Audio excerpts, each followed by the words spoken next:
একাকী নামাজ আদায় করলে একামত দিতে হবে কিনা, ঘরের তাক বা র্যাক থেকে কোরআন শরীফ নিচে পড়ে যাওয়া কি কোনো খারাপ আলামত, রূপার গয়না বানিয়ে স্বর্ণের রং করা কি জায়েজ হবে, দয়া করে জানাবেন। তাহলে আর বিলম্ব না করে চলুন আমরা প্রশ্ন উত্তরের আলোকিত ভবনে প্রবেশ করি। রূপার গয়না বানিয়ে স্বর্ণের রং করা কি জায়েজ হবে, দয়া করে জানাবেন। জি, জায়েজ হবে। এতে আপাতদৃষ্টিতে মনে হচ্ছে যে আমি মানুষকে ধোঁকা দিচ্ছি। এখানে আপনি কারোর হক নষ্ট করছেন না, এবং এই বিষয়টি আপনার খুব স্বাভাবিক একটি বিষয়। আপনি তো এটা কারোর কাছে বিক্রিও করতে চাচ্ছেন না এবং কাউকে এটা দিয়ে ক্ষতিগ্রস্ত করতে চাচ্ছেন না। এটি আপনার জন্য জায়েজ আছে, বা শরীয়তের কোনো আদেশ বা নিষেধ এখানে লঙ্ঘন হচ্ছে না ইনশাআল্লাহ বিইذনিল্লাহ। সে আলোকেটি জায়েজ হওয়ার কথা, জায়েজ হবে ইনশাআল্লাহ। শফিকুল ইসলাম শফিক জানতেছেন, আমাদের এলাকার ইমাম নবীজিরকে হাজির নাজির মানে তার পেছনে নামাজ পড়া যাবে কি না? সমস্যা হলো আমাদের এলাকার সব ইমামই এরকম, তাদের পেছনে নামাজ পড়া গেলে মসজিদে যাওয়াই বন্ধ হয়ে যাবে, নামাজ পড়া না গেলে মসজিদে যাওয়াই বন্ধ হয়ে যাবে, অনেক বিপদে আছি। দেখুন, নবী করিম সাল্লাল্লাহু আলাইহি সাল্লাম জীবিত, তিনি সব জায়গায় চলে আসেন, আমাদের সব কিছু দেখেন, কন্ট্রোল করেন। আল্লাহ তাআলার যে সিফাত আছে, আল্লাহ তিনি আমাদের কে সবসময় নিয়ন্ত্রণ করেন, সব জায়গায় উপস্থিত হয়ে যান। আল্লাহর যে গুণাবলীগুলো স্পষ্টত উল্লেখ আছে, সিফাতগুলো আছে, সেগুলো যদি নবী সাল্লাল্লাহু আলাইহি ওয়াসাল্লামের জন্য সাবিত করা হয় এবং আল্লাহর পর্যায়ে তাকে স্থাপন করা হয়, তাহলে সে কিন্তু শিরকে আকবর। শিরকে আকবরে লিপ্ত হলে কোনো ইমাম তার পেছনে নামাজ পড়া জায়েজ নেই। যদি আশপাশে এরকম কোনো মসজিদই না পাওয়া যায় যে মসজিদে শিরকে আকবরে লিপ্ত ইমাম ছাড়া কোনো ইমাম আছেন, এরকম যদি কোনো মসজিদ না পাওয়া যায়, তাহলে সেক্ষেত্রে নিজেরা কয়েকজন মিলে জামাতের অ্যারেঞ্জ করবে এবং সেখানে ভালো মসজিদের বা জামাতের ব্যবস্থা তারা করবেন, তারপরে কোনো বিষয়ে নামাজ পড়বেন না। এরপরে মমতাজ পারভিন হাসি, আপনি জানতে চেয়েছেন মুসলমানদের কি বিজ্ঞানী হওয়া জায়েজ আছে? বিজ্ঞানীদের তো অনেক সময় নাস্তিকদের সাথে তুলনা করা হয়। এটা অনেক হাইপোথেটিক্যাল প্রশ্ন বোন, আমরা এটা নিয়ে দীর্ঘ আলোচনা করা দরকার। এই সংক্ষিপ্ত পরিসর উত্তর দেওয়া কঠিন। মানুষের কল্যাণার্থে কোনো কিছু আবিষ্কার করা, বিজ্ঞান বলতে যদি আমরা শুধু এটুকু বুঝি, তাহলে সেটি জায়েজ আছে, কোনো অসুবিধা নেই।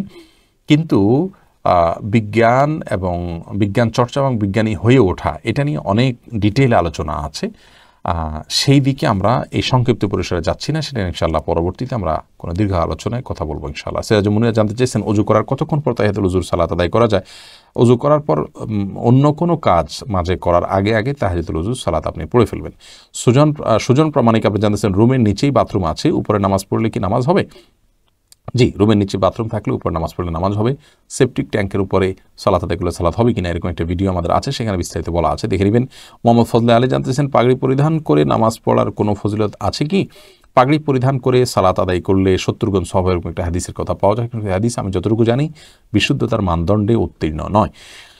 শাহরিয়া রিফাত জানতে চেয়েছেন, জীবন সঙ্গিনী কি পূর্ব নির্ধারিত? আল্লাহ রাব্বুল আলামিন সব কিছুই আমাদের জন্য নির্ধারণ করে রেখেছেন, অতএব এই বিষয়টিও পূর্ব থেকে নির্ধারিত আছে। আমরা আমাদের জায়গা থেকে চেষ্টা করব, আল্লাহ তাআলার কাছে দোয়া করব উত্তম জীবনসঙ্গী বা সঙ্গিনী পাওয়ার জন্য, সেটি ভিন্ন বিষয়।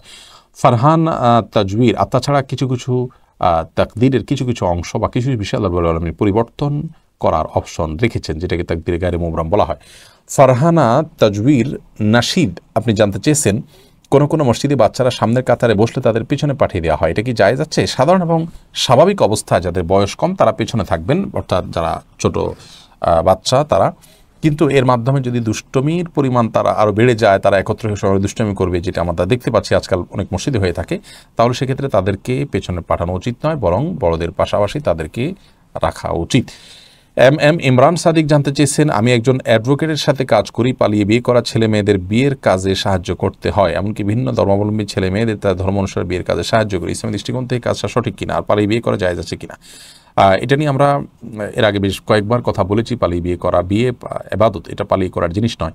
অতএব অবৈধ বা অনৈতিক কাজে সহযোগিতা করা উচিত নয়। আপনি এই কাজটি ছাড়া সেখানে অন্য যে সমস্ত কাজ করেন, যদি সেগুলো শরীয়তে অ্যালাউড হয়, তাহলে সে কাজ আপনার জন্য করা জায়েজ হবে, কিন্তু এই চাকরি আপনার এই কাজটা আপনার জন্য করা জায়েজ নয়। অতএব যদি আপনি শুধু এই কাজই করতে হয় বা এই কাজের উপরেই আপনার চাকরি নির্ভরশীল ব্যাপারটি এরকম হয়, তাহলে সেক্ষেত্রে আপনার চাকরি পরিবর্তন করার চেষ্টা করা উচিত। রাকিব শাহান জানতে চেয়েছেন, গ্রামে একটা কথা প্রচলিত আছে, জানাজার নামাজে কাতার বেজোড় হতে হবে, এটা কি সঠিক? না, এরকম কোনো কথা নেই যে কাতার বেজোড় হতে হবে, জোড় হলেও কোনো অসুবিধা নেই। মাহফুজা মুক্তি জানতে চেয়েছেন, জাকাতের টাকা দিয়ে বই কিনে দেওয়া যাবে? জাকাতের টাকা দিয়ে আপনি কাউকে বই কিনে দিতে পারেন, যেমন একজন শিক্ষার্থী তিনি দরিদ্র, তার শিক্ষা অর্জন করার জন্য বই কেনা দরকার, বই কেনার সামর্থ্য নেই জাকাতের হকদার, তখন তাকে আপনি বই কিনে দিতে পারেন, তার প্রয়োজন মিটায় দিতে পারেন। এটি জাকাতের হকদার হলে এবং এটি তার জন্য জরুরি হলে আপনি করে দিতে পারেন, অসুবিধা নেই, তার চাহিদার ভিত্তিতে। হাসিনা ফাহমিদা জানতে চেয়েছেন, নামাজ পড়ার সময় সব সময় মনে হয় অজু নাই, এই মুহূর্তে আমি কী করব? এটি এক ধরনের ওয়াসওয়াসাকে বা সূচিবায়ুকে খুব বেশি আমলে নেওয়া যাবে না, বরং আপনি অজু করেছেন, এরপর ওয়াসওয়াসা আসলে বুঝবেন এটা শয়তান করাচ্ছে, আপনি আপনার সালাতে কন্টিনিউ করে যাবেন। এমডি আরিফুল ইসলাম জানতেছেন, মুসাফা করার সুন্নাহ পদ্ধতি কি? মুসাফা করে বুকে হাত লাগানো কি? মুসাফা করার পর মুসাফা এক হাতে করার বিষয় হাদিস আছে, দুই হাতে করার কথাটাও হাদিসে বর্ণিত আছে, এটা নিয়ে বাড়াবাড়ি করার কিছু নেই। আর মুসাফা করার পর বুকে হাত লাগানোর কোনো নির্দেশনা কোন হাদিসে আমাদেরকে দেওয়া হয়নি। আমরা মুসাফা করব, মুসাফা করার পরে আমরা ছেড়ে দিব। হ্যাঁ, কেউ তো বুকে হাত লাগান, মুসাফাকারী ব্যক্তির প্রতি মানে কদাচিৎ হয়তো খুব বেশি সম্মানিত ব্যক্তি, তাকে সম্মান প্রদর্শন করলেন যে হ্যাঁ আপনাকে আমি রেসপেক্ট করি, এই জায়গা থেকে তিনি একটা ইনিশিয়ারি বুঝালেন, তাহলে এটি ইনশাআল্লাহ বেদাতে পরিগণিত হবে না, কারণ এটাকে তিনি মুসাফার অংশ হিসাবে করছেন না বা এটা নিয়মিত করছেন না। আব্দুর রাজাক জানতে চেয়েছেন, একাকী নামাজ আদায় করলে একামত দিতে হবে কি না? আমরা মসজিদে কিংবা বাসায় কিংবা অফিসে যে কোনো জায়গায় যদি আমরা ফরজ নামাজ একাকী আদায় করি, কোনো কারণে জামাত ছুটে গেল, তো সেই ক্ষেত্রে একামত দিয়ে আদায় করাটা মুস্তাহাব। এ ব্যাপারে সারা বিশ্বের সমস্ত ফিকহাবিদগণ, সকল ফকিগণ একমত, ভালো যে আমরা একামত দিয়ে তারপরে সালাত আদায় করব, এবং ইমাম সাহেব যেভাবে ইমামতি করেন ঠিক সেভাবে আমরা সালাত আদায় করবো, অর্থাৎ উচ্চস্বরে তাকবীর বলবো, উঠা বসার তাকবীরগুলো, যাতে করে আমাদের একামত শুনে, আমাদের উচ্চস্বরে তাকবীর, উঠা বসার তাকবীরগুলো শুনে কোনো মানুষ যেন আমাদের সাথে এসে যোগদান করতে পারেন। এমনকি কেউ যোগদান করার সম্ভাবনা যদি নাও থাকে, আপনি একাকী কোনো কক্ষে আছেন, সেখানেও সালাত আদায় করেন, সেখানেও আপনি একামত দিয়ে সালাত আদায় করাটা মুস্তাহাব। কারণ উকবা ইবনে আমির রাদিয়াল্লাহু তাআলা বর্ণিত একটি হাদিস রয়েছে, সেই হাদিসে নাসাইতে হাদিসটি বর্ণিত হয়েছে, নবী সাল্লাল্লাহু আলাইহি ওয়াসাল্লাম বলেছেন যে এক ব্যক্তি যিনি ছাগলের বা কোনো পশুর রাখালি করতে করতে তিনি পাহাড়ের চূড়ায় পৌঁছে যান, সেখানে গিয়ে জনমানব শূন্য এই জায়গায় তিনি আজান দিয়ে একামত দিয়ে সালাতে দাঁড়িয়ে যান, এই ব্যক্তিকে দেখে আল্লাহর নামে অভিভূত হয়ে যান এবং আল্লাহর নামে বলেন যে আমার এই বান্দার দিকে তোমরা দেখো, সে আমার ভয়ে সালাত আদায় করেছে এবং আজান দিয়ে একামত দিয়ে সে সালাত শুরু করেছে, আমি তার সমস্ত গুনাহ মাফ করে দিয়েছি, আমি তাকে জান্নাত দিয়েছি। তো এই হাদিসের আলোকে একামত দিয়ে সালাত আদায় করাটা মুস্তাহাব। যদি কেউ একামত ছাড়া করলেও তার সালাত হয়ে যাবে, যেহেতু তিনি একাকী সালাত আদায় করছেন, কিন্তু একামত দিয়ে সালাত আদায় করাটা মুস্তাহাব। আর মহল্লাতে যদি আজান হয়ে থাকে তাহলে তার আর আজান দেওয়ার প্রয়োজন নাই। হাদিসে যে আজানের কথা বলা হচ্ছে, এই জন্য যে তিনি যেখানে সালাত আদায় করেছেন পাহাড়ের চূড়ায়, সেখানে আশেপাশে কোথাও আজান হয়নি, সেই জন্য তিনি আজান একামত দুইটাই দিবেন। কিন্তু আমরা সচরাচর যেখানে সালাত আদায় করি সেখানে আশেপাশে যদি আজান হয়ে থাকে, তাহলে আমার দ্বিতীয়বার আজান দেওয়ার দরকার নেই, আমি একামত দিয়ে একাকী সালাত আদায় করবো, ইনশাআল্লাহ একামত ছাড়া দিলেও সালাত হয়ে যাবে।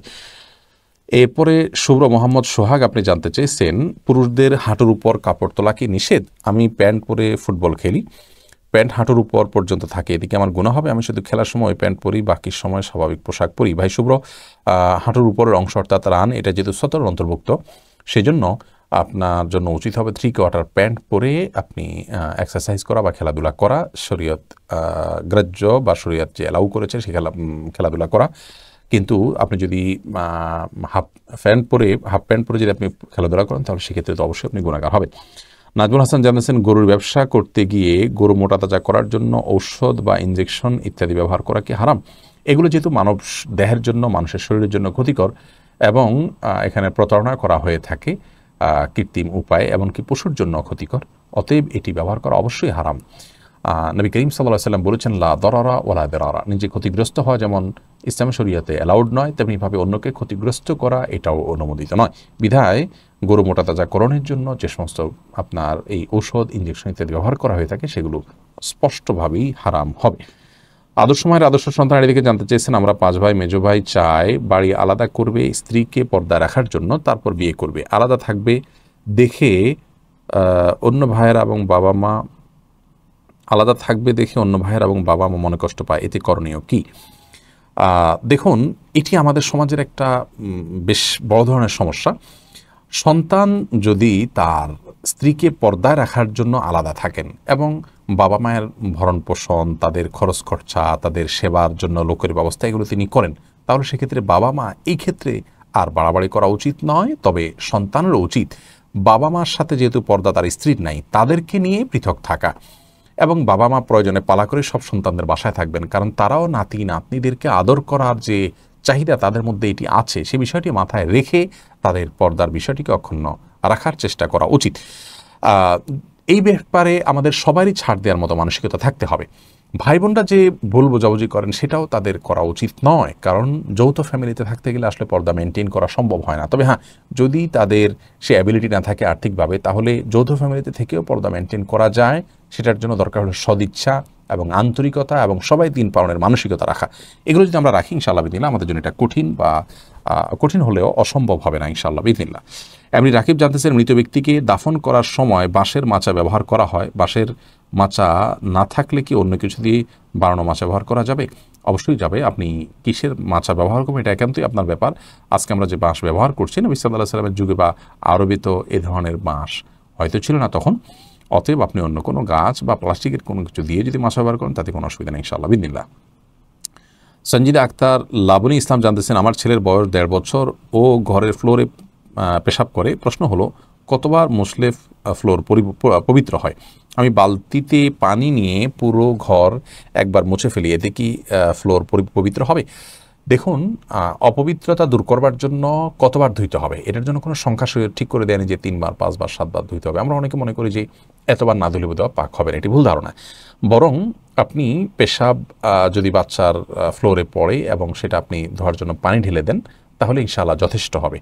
আপনি বালতি দিয়ে 1 বালতি পানি যদি সেটা দিয়ে ধুয়ে ফেলেন তাহলে ইনশাআল্লাহ বিদিনিল্লাহ সেটা পাক হয়ে যাবে। আর এর পাশাপাশি যদি সেটা শুকিয়ে যায় এবং তার কোনো আলামত না থাকে, অর্থাৎ গন্ধটাও না থাকে, চলে যায় একেবারে, তাহলে সেক্ষেত্রে সেটি পাক হয়ে যাবে। যেহেতু এটা আপনার কাপড় চোপড়ের মতো এমন কোনো বস্তু না যে বস্তুটাকে ধোয়া যায়, তো এই জাতীয় বস্তুতে যদি নাপাক লাগে এবং তার আলামতটি ধীরে ধীরে ঘষতে ঘষতে বা নানা কারণে চলে যায়, তাতেও কিন্তু সেটা পাক হয়ে যায়। আর এমনের সচরাচর সাধারণ নিয়ম হলো যে সেটাতে নাপাক লাগলে পানি ঢেলে দিলে ইনশাআল্লাহ সেটি পাক হয়ে যাবে। আলম সরকার জানতে চেয়েছেন, আমার ঋণ অনেক বেশি, যতটুকু সম্ভব দেওয়ার চেষ্টা করছি এবং দিচ্ছি, আল্লাহ না করুন এখন যদি আমার মৃত্যু হয় তাহলে আমি কি করব? আমার যে সম্পদ আছে তাতে ঋণ শেষ হবে না, এখন আমার করণীয় কি? আপনার সম্পদ যেটা আছে সেটা বিক্রি করে আপনাকে ঋণ পরিশোধের চেষ্টা করতে হবে। আমাদের সমাজে অনেক ভাই বোন আছেন যে নিজের সম্পদ যা আছে, জমি জমা, এগুলো রেখে তিনি চান যে তার উপার্জনের টাকা দিয়ে ঋণ পরিশোধ করতে। এটি সম্পূর্ণ ভুল প্রক্রিয়া। এর মাধ্যমে আপনি দায় মুক্ত হতে পারবেন না আল্লাহ তাআলার কাছে। আপনার সাধ্যের যা আছে সবগুলো বিক্রি করে ঋণ পরিশোধের চেষ্টা করতে হবে, কারণ ঋণ পরিশোধ করা আপনার জন্য ফরজ, বান্দার হক। এই ফরজ আদায় করার ক্ষমতা যদি আপনার থাকে, জমি জমা থাকে, আপনার আরও স্থাবর অস্থাবর সম্পত্তি থাকে, সেগুলো সব বিক্রি করে হলেও আপনাকে ঋণ পরিশোধ করার চেষ্টা করতে। আপনি যদি বলেন যে তারপর আমি খাবো কি, আপনি খাওয়ার জন্য চাকরি করবেন, অন্য চেষ্টা করবেন, অন্য কাজ করবেন, কিন্তু আপনার সাধ্য অনুযায়ী ঋণ পরিশোধের চেষ্টা করতে হবে। এই সবগুলো করার পরও যদি আপনার ঋণ পরিশোধ করা সম্পূর্ণ করা না যায়, তাহলে প্রাপকদের কাছে আপনি আপনার অপারগতা প্রকাশ করে ক্ষমা চাইবেন, অন্যদের কাছ থেকে যাকাত আপনি চাইতে পারেন এবং আপনার চেষ্টার সবটুকু আপনি করবেন। এরপরে যদি করতে না পারেন, ইনশাআল্লাহ বিদিনিল্লাহ আল্লাহ তাআলা কিয়ামতের ময়দানে আপনাকে ঋণ মুক্ত করার জন্য, আপনার যদি নেক আমল থাকে, সেভাবে তাকওয়া থাকে, ইনশাআল্লাহ আল্লাহ তাআলা আপনাকে ঋণ মুক্ত করবেন। এবং বিভিন্ন হাদিস থেকে বোঝা যায় আল্লাহর প্রিয় বান্দারা কোনো কারণে ফেসে গেলে পাওনাদারদের কাছে আল্লাহ রাব্বুল আলামিন কিয়ামতের ময়দানে পাওনাদারদেরকে সন্তুষ্ট করবেন বিশেষভাবে। অতএব আপনার সেই দিকটাকে জোর দিতে হবে যদি আপনার সাধ্যের সবগুলো শেষ করে ফেলেন। এরপরে প্রশ্ন হলো মেহনাজ বর্ষা, আপনি জানতে চেয়েছেন, অনেক হুজুর রোগীর নাম শুনেই তার সমস্যা বর্ণনা করে দিতে পারেন, রোগীর ভবিষ্যৎ কি হবে তাও বলে দিতে পারেন, তাদের কাছ থেকে চিকিৎসা গ্রহণ করা কি জায়েজ হবে? ইতিমধ্যে চিকিৎসা নিয়ে থাকলে এখন করণীয় কি? মেহনাজ, এই বিষয়টি আমাদের সমাজে ব্যাপক আকারে বৃদ্ধি পাচ্ছে। কিছু কবিরাজ আছেন, তাবিজ কবজ দেন, এমন মানুষ আছেন যারা নাম শুনে বলে দিতে পারেন, ঠিকানা শুনে বলে দিতে পারেন যে তার কী কী সমস্যা আছে না আছে। এগুলো বেশিরভাগ ক্ষেত্রেই আপনার কুফুরির পর্যায়ে যায়। এই ধরনের মেথডগুলো অবলম্বন করার মাধ্যমে তারা বলে থাকেন। ইসলাম শরীয়তের দৃষ্টিকোণ থেকে এগুলো জায়েজ নাই। যদি একজন মানুষ কোরআন এবং হাদিসের আলোকে আপনাকে ট্রিটমেন্ট দিয়ে থাকেন, তাহলে তিনি এইভাবে আপনাকে সমাধান দিতে পারবেন না। তিনি হয়তো সিমটম শুনে, বিবরণ শুনে আপনাকে একটা ধারণা দিবেন যে হ্যাঁ এইরকম সমস্যা হওয়ার কথা। সেক্ষেত্রে তিনি আপনাকে আমল দিবেন বা সমাধান দিবেন। আগে যদি আপনি এরকম কোনো ব্যক্তির কাছে গিয়ে থাকেন, ধারণা দিয়ে থাকেন, তাহলে সেক্ষেত্রে ইস্তেগফার করবেন, ক্ষমা প্রার্থনা করবেন, ইনশাআল্লাহ আল্লাহ তাআলা ক্ষমাশীল, আশা করা যায় আল্লাহ তাআলা আপনাকে মাফ করবেন। শফিউল ইসলাম জানতে চেয়েছেন, মহিলাদের জন্য ঘরের তাক বা র্যাক থেকে কোরআন শরীফ নিচে পড়ে যাওয়া কি কোনো খারাপ আলামত?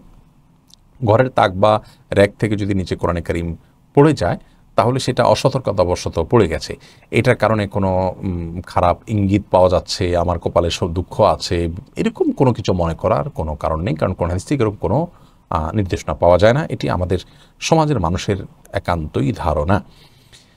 এরপরে সোমাইয়া মিতু জানতে চেয়েছেন, কারো গায়ে জিন ঢুকে থাকলে কিভাবে বুঝতে পারবো, আর সেটা শরীর থেকে বের করার জন্য কি করতে হবে?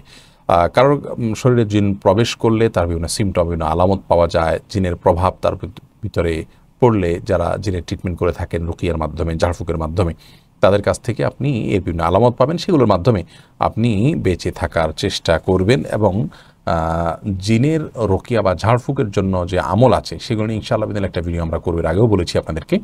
সেটা হয়ে গেলে আমাদের পেজ এবং চ্যানেলে আমরা আপলোড করব। যারা এগুলো নিয়ে কাজ করে তাদের আপনারা স্বর্ণাপন্ন হতে পারেন। ইসলামিক পোস্ট আইডি থেকে জানতেছেন বাথরুমের ভিতরে অজু করা যাবে কিনা, এই বিষয়ে আমরা আগে বলেছি। অজুতে শুরুতে বিসমিল্লাহ বলতে হয়। বাথরুমের ভেতরে যদি আপনার বাথরুমের যে প্যান বা কমর, এটা আর টেপ, এই দুইটা মাঝে কোনো পার্টিশন না থাকে, তাহলে একই জায়গায় থাকলে সেখানে আল্লাহর নাম নেওয়াটা অনুচিত, অনুত্তম কাজ, অপছন্দনীয় কাজ। সেজন্য বাহির থেকে বিসমিল্লাহ বলে আপনি অজু শুরু করে তারপরে ভেতরে গিয়ে পাওটা ধুলেন, সেটা ঠিক আছে। অথবা বাথরুমে অজু করলেন কিন্তু বিসমিল্লাহটা মনে মনে বললেন, এই দুইটা কোনো একটা আপনি করতে পারেন। এরপরে আহমদুল ইসলাম নিলয় জানতে চেয়েছেন, সোশ্যাল মিডিয়া দিন প্রচার করা কি নেকির কাজ? অবশ্যই নেকির কাজ, যদি সেখানে দিন প্রচার করতে গিয়ে আপনি নিজে পাপের কাজে লিপ্ত হতে না হয়। মোজাম্মিল ইসলাম জানতে চেয়েছেন, মুয়াজ্জিন আজানের আগে মাইকে মুসল্লিদের ডাকতে পারবে কিনা? মুয়াজ্জিন আজানের আগে মাইকে মুসল্লিদেরকে ডাকবেন না, কারণ আজানটাই ডাকার জন্য। তার আগে যদি আপনি বা তারপরে যদি আরেকটা ডাকাডাকির অপশন রাখেন মসজিদ থেকে মুয়াজ্জিন হিসাবে, তাহলে আপনি আজানের আরেকটা বিকল্প সৃষ্টি করলেন, যেটি বিদআতে পরিগণিত হতে পারে। এই জন্য এটি ভালো কোনো ট্র্যাডিশন নয়। হ্যাঁ, ব্যক্তিগত পর্যায়ে ডাকাডাকি স্মরণ করানো হতে পারে যে ভাই সালাতের আজান হয়েছে, কাউকে স্মরণ করে দেওয়া যেতে পারে, সেটি ভিন্ন বিষয়। জাফর আহমদ জানতে চাইছেন, আপনি টিকটক রেফার করা নাজায়েজ বলেছেন, টিকটকে ইসলামিক ভিডিও প্রচার করা জায়েজ হবে? ভাই জাফর আহমদ, অনেকে আমাদেরকে একটা কথা বলছেন যে আপনারা যারা আজকে টিকটকে রেফার করাকে নিষিদ্ধ বলছেন এবং হারাম বলছেন এবং তার যুক্তি হিসাবে বলছেন সেখানে বেশিরভাগই খারাপ পথে মানুষকে আহ্বান করা খারাপ, আপনারা একসময় টিকটকে গিয়ে দাওয়াতি কাজ করবেন, যেমন ফেসবুক, ইউটিউবে আপনারা গিয়ে দাওয়াতি কাজ করছেন। আমি বিনয়ের সাথে বলতে চাই, অবশ্যই আমরা টিকটকে বা এই ধরনের অ্যাপে গিয়ে দাওয়াতি কাজ করব, তবে সেটা তখন যদি কখনো সেখানে মন্দের চাইতে ভালোর পরিমাণ বেশি দেখার সুযোগ থাকে, নিজে পাপ থেকে বাঁচার সুযোগ থেকে সেখানে যদি এরকম কিছু করা যায়, সেটা অবশ্যই আমরা করব। দেশে একসময় সিনেমা হলের উপরে বিনোদনটা অনেকখানি নির্ভর ছিল, তাই বলে আপনার ওলামা একরাম সিনেমা হলে গিয়ে সিনেমার মাধ্যমে দাওয়াত দিয়েছেন, এটা কি আপনারা দেখেছেন? দেখেননি। হ্যাঁ, কোনো সিনেমা হলে যদি কেউ ভালো কিছু প্রদর্শন করে তাহলে এটা একান্ত তার ব্যাপার, কিন্তু আমি সেখানে গিয়ে ভালো কিছু প্রচার করতে গিয়ে আমি নিজে পাপে লিপ্ত হবে, এর সুযোগ নেই। আপনারা অনেকেই মুখরোচক অনেক কথা হয়তো বলতে পারেন, কিন্তু আমাদেরকে দেখতে হবে যে কোরআন এবং হাদিসের আলোকে জিনিসটা অ্যালাউড কিনা, ইথিক্যালি আমরা জিনিসটা করতে পারি কিনা। যদি সেরকম সুযোগ না থাকে, শরীয়ত যদি অ্যালাউ না করে, শরীয়তের যে মানদণ্ড চায় সেটার আলোকে যদি নিষিদ্ধ হয়, আপনি আপনার যুক্তির ছাঁচ দিয়ে সেটাকে পরখ করলে তো আপনি সঠিকটা বের করতে পারবেন না। ফেসবুক এবং ইউটিউবের সাথে টিকটককে এই জন্য মেলানো যাবে না যে ফেসবুকে আমি চাইলে এমনভাবে আমার প্রোফাইল, আমার টাইমলাইনকে গড়ে তুলতে পারি যে আমার টাইমলাইনে খারাপ কিছু আসবে না, আমি শুধু ভালো কিছু দেখব এবং প্রচার করব, এই সুযোগ আছে। কিন্তু টিকটকে এখনও পর্যন্ত যে পরিস্থিতি, তাতে মিউজিক বিশিষ্ট ভিডিও এবং আপনার নারীর নারীকে হারামভাবে উপস্থাপন করা, এটার উপরে পুরো টিকটক অনেকখানি নির্ভর, আমরা যতটুকু জানি।